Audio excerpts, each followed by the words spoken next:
Franz Castro. Nako, baka babalik ito sa pagrarally. At sa ibang media dyan, sana naman mag-ingay kayo sa balitang ito. Kasi noong nagreklamo si Franz Castro, dyan po kay dating Pangulong Duterte, grabe yung interview nyo. Ngayon, abangan natin yung interview ni Franz Castro dyan. Eto po, kakapasok lang na balita. Galing po sa isang attorney.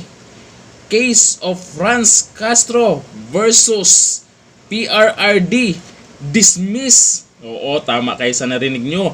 Dismissed by Quezon City Prosecutor Office. Aba, ano ngayon? Ang ingay-ingay mo, Franz Castro. Grabe yung ano mo yung pa-interview mo sa media nung nakaraan, nung nagreklamo ka.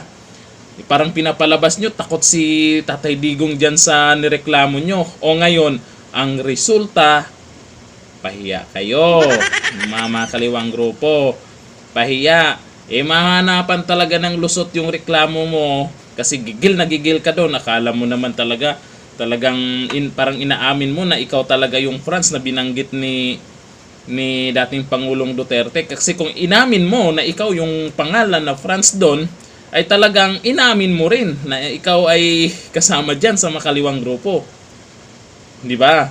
Mahanapan talaga kayo ng butas doon. Ang daming pangalan na Franz. Hindi naman konfirmado kung ikaw talaga yon. O kung ikaw talaga yon, inamin mo na kontra ka sa gobyerno.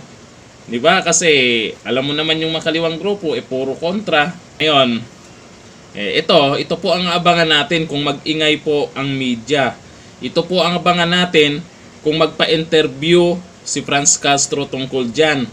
Kung talagang ibalita ito ng ibalita. Nako, ito, share po natin.